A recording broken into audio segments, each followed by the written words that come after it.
end was so bliss. So inseparable, how could we know this? Love go fi fade out into all this. Came from love burst to know when love hurts. We used to be close, these days we all vex. Playing the blame game till the apex. A love so simple, tense so complex. Although sound out to other power, what's the master about so have you? And can it now super for fair and also see I make a back no I come in. That's the new you. Got me feeling so blue. The pain in my heart is way past you. I can't keep it in. Into me, shit me more. Into me, no kai. I must let you. Bet you, bet you, bet you me letter. Come my order. Bet you, bet you me letter. Come my order. Just call me water.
There you have it, a very beautiful tune by our guest for the lifestyle segment here on the Cocoa Digest Morning Show. But before I introduce him, let me welcome you back to the show. I am Miriam Abena Adede. It is time, of course, for our lifestyle conversation. And today we are navigating cultural identity in modern African music. And it is very important that we have this discussion looking at the trends in the music industry lately. We have, an amazing, guest with us in the studio whose song we just listened to and also watched. It is Odofufro by Walter Wani. He is a rapper, a songwriter, and also an entrepreneur. Hello, Walter. Hello. How are you doing? I'm doing good. Right. We welcome you to the show today. And that music video, please tell us when you shot that music video. So this music video was shot right here in Ghana in 2017. You don't say? Yes, in Ebri. Wow. Yes. So we tried to shoot here, use the local directors here. Okay. And yeah, it's a high life song like you saw. And the song is so nice. I could see our camera guys, jamming to the tune. Yeah. Can you give us an a cappella, like something to start the discussion with? Okay. So I'm going to pick something from a song I wrote with Senada Gadu. Okay. And it's titled Akwaba. Okay. So this is the fusion of Pidgin, English, and Twi. So okay. It goes like, stuck in a foreign land, like we see Brony Maso. Here they call me a refugee, not like they said it would be, but I got to survive, Bijina Menanso. Trying to make ends meet, I work at 9 to 5. Here they scrape the top and give me Kanzo. because my skin is black, my hair is dark, my eyes is brown. And the kids call me Django. So I fight my way through like Rambo, sleeping outside in the cold. My freedom is sold. Nowhere day I go Rango. Trying to work hard for the green card. So say, Charlie, I go fee send some cash home. But the life here no be easy like we see on the TV. If I go back home, it go be me. But what would I have to show? My hands empty. No. Charlie. You are so good. Thank you. How long have you been doing music? So I've been doing music professionally for like 7 years. 7? Yes. Oh, okay. And how has the journey been so far? It's been amazing. It's been amazing, I've right? seen so much, I've experienced so much, and I look forward to what's to come. And I saw, I think, an artist featured in this particular song. Yeah, so I did this particular song with Kessie. Kessie, yes. Kessie. Yeah. Let's talk about collaborations. Okay. How were you able to get him on, such a track? So I think with collaborations, what works for me first is the song has to be good. Okay. And that's what makes or inspires them to jump on it in the first place. So I already showed the song to him. He loved it. So even writing his part of the song was very easy for him. Okay. And I think as far as collaborations come, the person that you're putting on the song also has to have some connection to the song. Exactly. And why him? Why didn't you see, the big names out there? Why him? Though he has a big name, but not so big as compared to the Sarkodie's, Shatawale's, Stonebwoy. So for me, when it comes to collaborations, I don't really look about who's hot, but I look about who can carry the message and who can deliver. So I think Kessie has a beautiful voice, even from You Go Kill Me with Sarkodie till now. And I think he was able to carry the song to where I wanted it to go. So Right. Yeah. Right. Okay. So let's come back to our topic. We are navigating cultural identity in modern African music. As a Ghanaian, how would you say your state as a Ghanaian has influenced your choice of songs? So I think my Ghanaian heritage is at the core of my music. And it actually inspires everything I do, from fusing my talking drums with the xylophones with my modern day music. I think it actually depicts my heritage. And I think it also brings out the authenticity and depth in my music as a whole. So I think growing up in Accra, witnessing all the stories, the community, the celebrations, the festivals, I think everything actually inspires my music to what I make now. Okay. Yeah. Should we get you some water? I think I'm okay. You're okay. Yeah. Right. Well, if you just joined us, this is the lifestyle segment here on the Cocoa Digest Morning Show. We've been navigating cultural identity in modern African music, and I've been doing this with Walter Wani, a very amazing rapper, songwriter, and also an entrepreneur, and he's walking us through his journey as a musician. And so you can send in your comments to our WhatsApp number, which has been displayed on the screen right now, and also via our streaming platforms, Facebook and YouTube, and we'll gladly read your comments out. Walter, where do you come from? So I come from the eastern part of Ghana, Akosombo. Akosombo. So what language do you speak? I speak Twi. My native language is supposed to be Krogo, but I understand when you speak, but I can't really flow with it. Right. So cultural identity, how are you able to identify yourself in your songs, or how does your songs identify who you are? So I think where I come from, like growing up in Accra especially, has shaped the kind of music I make. Yeah.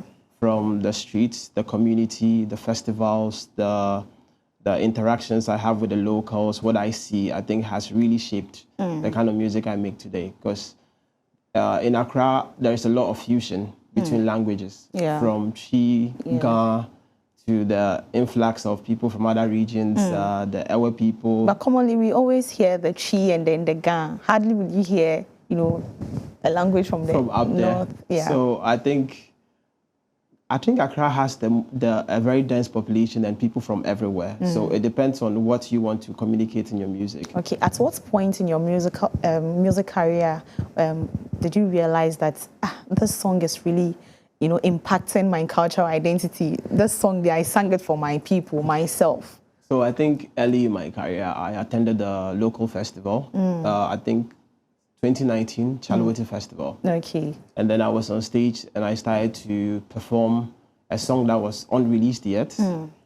And then I saw the energy from the crowd, mostly the youth, and their interaction towards my music, and the energy they gave was something else. So it was at that moment when I realized that I wasn't just making music, but I was actually connecting people. Exactly. Translating their emotions and feels through my music. And that was when I realized that this thing is bigger. Yeah, and I feel a lot of artists today are also missing out when it comes to connection with the audience. All they feel, about the song is the beats. Like we should be able to jam with the song. But as to connection, resonation between the song and then the audience, it's not there. Is there any advice you can give to, or what do you specially do about your songs that your viewers or listeners are able to connect with? So I feel music is meant to be consumed globally, but it's also meant to be consumed locally. Yeah. There's no point in making music which your local people cannot connect with. So let's say in my music, I like to fuse a lot of Chi, a lot of Pidgin, and English. Okay. So regardless of how good your English is, how good your Chi is, I feel like everybody can connect with the music.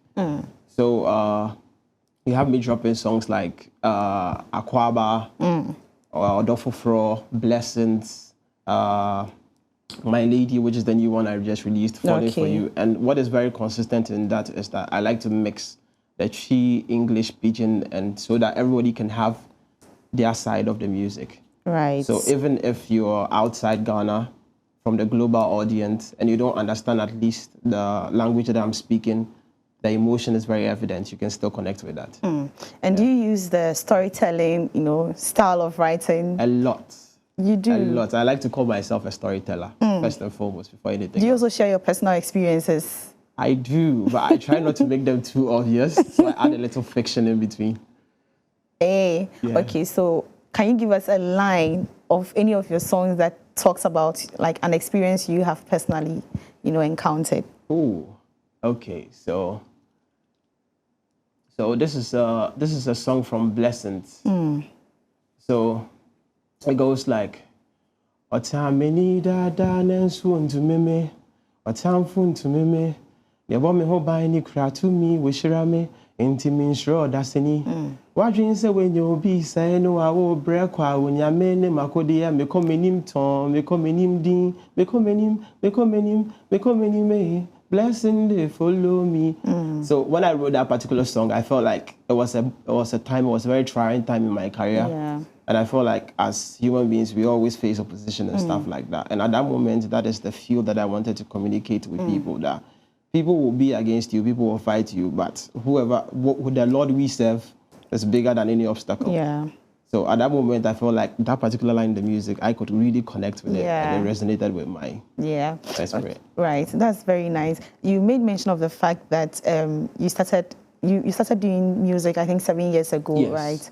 And as an upcoming, should I even call you an upcoming? You are not. Up and rising. Up and rising. Yeah. How are you able to fund such a a beautiful video we just saw? How were you able to fund that if someone is watching you today and wants to be like you or a musician? So what they don't tell us is that apart from the glam and glitz of music, you need support. Support is a very integral part of music. You can't do it by yourself. Sure. So at the time when I shot this video, I had a manager that was really... Dusted. That's the word. That was really inspired to help. So we put things and two together, and then we shot this particular video. But at the point in my career, I realized that doing music solely was going to be a challenge if I wanted to take everything out of pocket. Yeah. So that was when I branched into business. That's where my entrepreneurial side comes into Okay, we'll talk about that later. But let's look at global reach. Yeah. Trying to balance your local audience and also your international audience, and also trying to fix in your cultural identity. How are you able to balance the two? So I think there is this myth that goes like, if you sing or rap in Chi, you might never be able to reach the global audience, which I think is a big lie. Because we have big names in Ghana like Sarkodie. Exactly. Making it happen. And people know them from places where they can't even speak English. Yeah. So I think Chi can cut across to anywhere. We just have to know how to blend it with our music.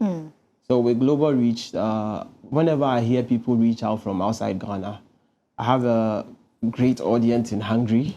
which is very shocking because Wow. I've never been. Oh, you go there very soon. Yeah, don't worry. Lithuania. Like you have people like when you check your Spotify stats and stuff like that, Yeah. you see people listening from all parts of the Yeah. world. And I'm sure majority of these people don't even speak Twi, Yes. which is very dominant in my music. So I Yeah. think when it comes to music, one thing that helps a lot is the emotion itself. If you communicate it well enough, regardless of Yeah. the language they Yeah. speak, you're going And one to be thing I've fine. noticed about artists is the fact that you are able to communicate very well, and that influences your songs because I mean you know what you're writing, you know where exactly to fix this word for it to hit, Yeah. and that is what you guys are doing, and I have to commend you on that. You are doing so well. Now let's talk about the entrepreneurship aspect of Okay. your life. What do you do? So I run a tour company. Oh, okay. Yeah. Like everything about me is always giving Ghana a facelift. Okay. Showing showing people outside Ghana and people here how beautiful Ghana is. 'Cause Okay. usually there's been a trend for a while now. If it's not a hotel, it's a restaurant. And they pop out every now and then. Yeah. But yeah, that's not to say it's a bad thing, it's good. But I Yeah. feel like Ghana has so much to display. From the Exactly. culture to the natural reserves to the waterfalls. There are so many beautiful places in Ghana. And what as Ghanaians I think we do is we spend too much time staying in one place in Accra. Yeah. You might have a foreigner coming to Ghana for 7 days and they might see more than a Ghanaian would see all their life. Yeah. Yeah. Right. Speaking of tourist sites, waterfalls, we cannot skip this, obvious question about Galamsey. How has Yes. that also affected your business? So I think Galamsey, I think it's a very sensitive issue because as much as we like to talk about it, we also at a point have to realize the damage that it's going to cause to our water system, to the soil, to Yeah. everything that runs us. Day in, day out, the chemicals they use is going to seep into our food. It's going to be a major concern. So I think somewhere Robert Mugabe said, or someone, I think Thomas Sankara said, champagne for a few or water for the whole population. So I think Galamsey needs to be controlled. I wouldn't say stopped, but It has to be it needs to be controlled. Yeah, Like, because this is not the first time we are hearing of No. illegal mining. It's been there for ages. Yeah, But this is the first time it's going out of control, so it needs to be controlled. controlled, exactly. So what's the future for you? How do you see your future? So the future is very bright. And I think I've had a glimpse of it. Okay. And Was it through a dream or vision or prophecy? so usually I believe in communicating with the audience and seeing how the music is go, feedback and stuff like that. And day in, day out, the songs that I put out is still getting the reaction I'm expecting, the communication I'm expecting. Starting to travel now. We organize our own events now. And Okay. last month, we organized our maiden event, which is called Back to High Life at the Plus 233 Oh, okay. jazz restaurant. And it was amazing. We had a turnout of 200 plus people for a first show. Oh, And we wow. plan on doing it more. Yeah. So I think initiatives like this, like putting other artists on, Forward. as well as myself, I feel like we're in the right direction with music. Are you looking forward to collaborating with any of the big names out there soon? Or you have collaborated with them? If you could mention a few. So I have collaborated with Sanada Gadu. Okay. I have collaborated with Kese. I have done a collaboration with Reynolds the Gentleman. Okay. I don't know if I'm missing anybody. But yeah, of course, I would like to do more collaborations because that means actually connecting with other fans and other audience of other artists. So that's a very good thing. So lastly, this is like a personal question. I just want to know how it feels to be celebrated. Like, how do you feel when you see people, jamming to your songs, like listening, tuning in, and other things? It's a feeling I can't explain. I think sometimes it's very overwhelming. Like something you made in the comfort of your own, like in your own space, recorded it, thrown it out, and suddenly a whole audience of people can connect with it. Yeah. They jump to it, mention your name, big you up when you were in the streets and stuff like that. It's a feeling. I think it's a gift. It's a blessing, actually. And yeah, I try not to let it get into my head so I can keep working, but I love it. Okay. Right. So a popular request from my MCR. Okay. They said they want, another freestyle They are really enjoying your Ooh. songs. Okay. Unfortunately, we're having a little technical issues here and there, so we've not been able to play some of your songs. We have them. Just that we want to hear from you, like your soothing voice. We want to hear something from you. Oh, okay.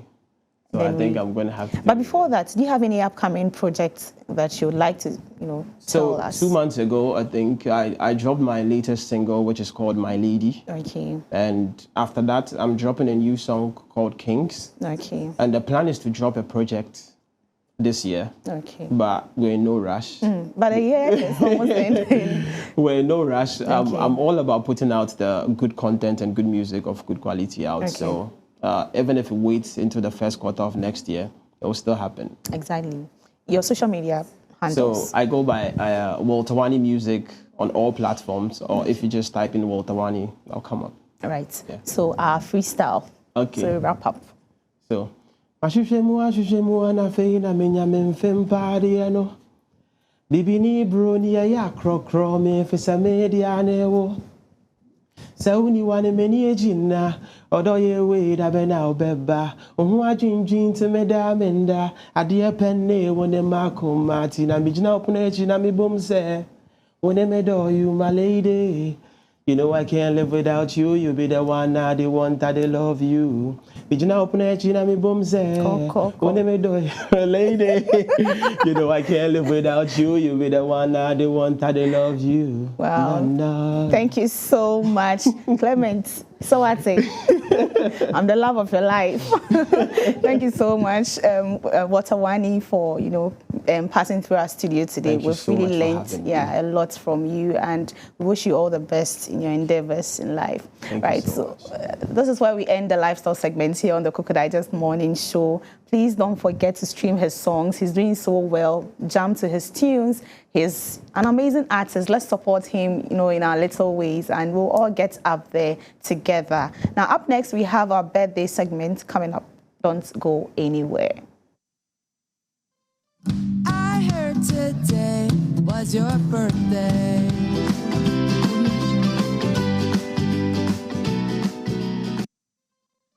I heard today was your birthday. I heard today was your birthday. I heard today was your birthday. And you're welcome back to the Cocoa Digest Morning Show. Now, my best segment is here, where I get to celebrate with amazing personalities today. Now, let's start with our first birthday celebrants. All right, this is from room N32, Alga. H.E. Reverend Dr. Professor A.A.Y. A.K. Wow. That's a mouthful. Happy birthday, H.E. Rev. Dr. Prof. A.A.Y. A.K.A. Abodie the Second. Do have a Zeglocious. You want to test me this morning, but I still maintain my steez. Zeglocious Rombadocious birthday. Wow. We love you so much. Let's take our next birthday celebrant. A happy birthday to Edith Fafa Awo Yiga. This is from Pastor Mark. A happy birthday, Fafa. May the Lord bless and keep you. All right, this is from your children to Mr. and Mrs. Labi Egg. A happy birthday to our wonderful former missionary and his wife. Wishing your marriage many more years of love, joy, and peace in your home. Your marriage is blessed. We love you so much.